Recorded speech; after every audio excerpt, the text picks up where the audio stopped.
to one CEO who's talking about something else, talk to another CEO, talk to different thing. So I'm learning a lot. Enjoying it.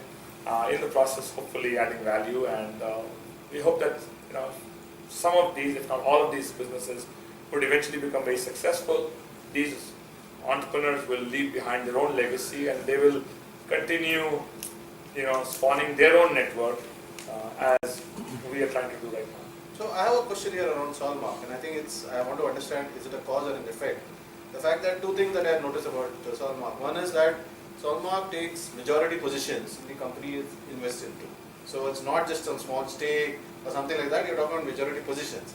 And the second thing that Solmark is actually very good at is it's not just an investor who's sitting on a board, but it's actually people who really work along with the management, right, to help the company to the next level. So it's not just giving gyan, right? It's about, like somebody said, this is not you guys being gyan chans and rai chans, right? You are the karam chans, right? You are the guys who really go out and help them in executing, right? So is it a fallout of your equity position or majority position, or vice versa? I think two things. The majority position is largely because we want to have independence, that if we feel that we want to have a change, then we don't want to have a boardroom wanting to continuously negotiate with other partners and then be bogged down with that. So we want to have the ability to move fast. That's one thing really that gives us by having a majority position. The other thing is that most often private equity traditionally has come from a very financial engineering, finance world. That's really the world that they've come from. And our ability to come from an operating world gives us a very close association with the people. And our investment thesis really is with these people, that we're identifying trends, we're helping them people to say, these are areas. I mean, one of my favorite science fiction authors is William Gibson, and one of his quotes is that the future is already here, it's just unevenly distributed. That's what he says. So we're hoping to say that, hey, can we spot some of these things, can we actually work with these guys? And some of these things, some of these players are doing some fantastic work in those pockets. Some of it is getting mainstream and some of it will become mainstream. But we want to see if we can actually get on earlier on the ride and bring that experience, that Rolodex, that capital behind it. Okay, so that gives us to the other aspect, the other facet of yourself now. Solmark is one critical facet. The other facet is that you also serve as the chairman for the Thai chapter in Singapore, right? So tell us about the 4 C's that you speak about in terms of Thai, right? And I'd love to, I'm sure the audience knows a lot of it, but I'd love to see the Singapore perspective. I'd love to see, what perspective that you really talk about out there. Sure. Thai is very passionate. In fact, people ask me, is that my day job or is that something that I do on the side? I mean, as you guys all volunteers here, yourself and Vishwas and everybody else here knows that it takes a lot of time.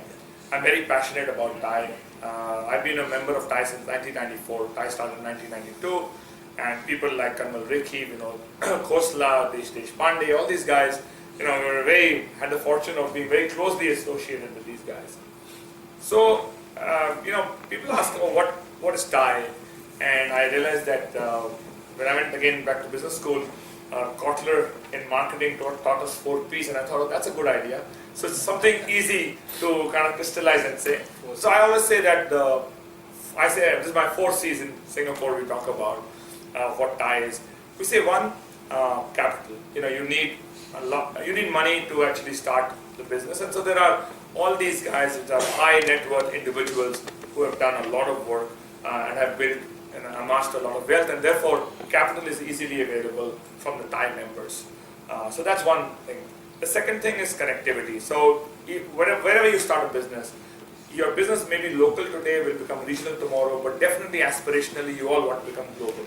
And so with 61 chapters across the world, with 20,000 plus members, there is massive connectivity. So if you want to go to New York, London, Hong Kong, Singapore, wherever, there are Thai chapters over there. And this is one thing that you see that there is a very close fraternity of Thai. So if a Thai member is coming, he will give Thai. I talked to Vinod Khosla, and Vinod Khosla says, you cannot reach me unless your phone number is in my phone book. But as a Thai member, I talk to Vinod and we can get to Vinod very easily over there. So that's the second C, is really connectivity. The third C is capability. And there's very deep domain capability within TIE. If you want to start a business in clean tech, alternate energy, there's no better person than Vinod Khosla. Really, he's done so much work here. I mean, coming here, even in India, if you want to do something in biotech, Kiruna Majumdar, who is one of our TIE members, she's done fantastic amount of work in there. And if you want to do something in automotive, local Anand Mahindra is here, and I know he comes to TIE, this thing. So there is very deep capability. And the last and most important part of TIE, the C, is the coaching, really, the mentoring, mentorship, etc., that we all commit to give. So I tell people that TIE is just like all of us, when you open a computer, there's an Intel inside on this thing. TIE is the entrepreneur inside. So to me, that's really what we're doing, is the entrepreneur inside.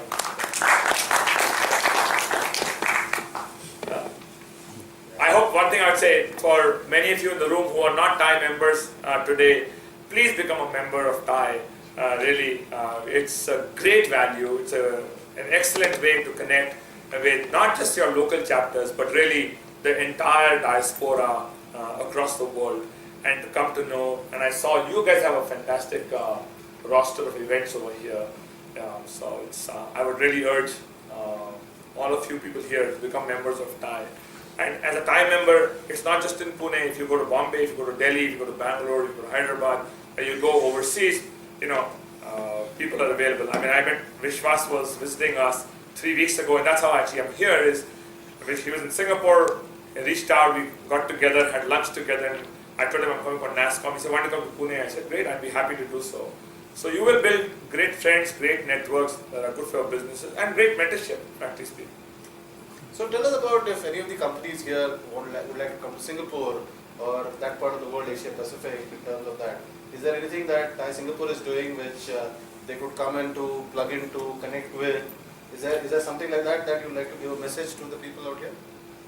Yeah, I mean, Singapore is, if you look at Singapore got independence in 1965. So it's, last year they celebrated the 50th year of independence.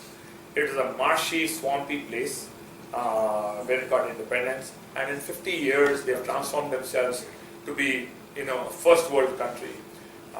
Depending on which per capita number that you believe in, right? It's ranked in the first 3, first 5, definitely in single-digit numbers over there. And the other people over there are, places like Luxembourg, Liechtenstein, and stuff like that. So it really has done massive amount of prosperity.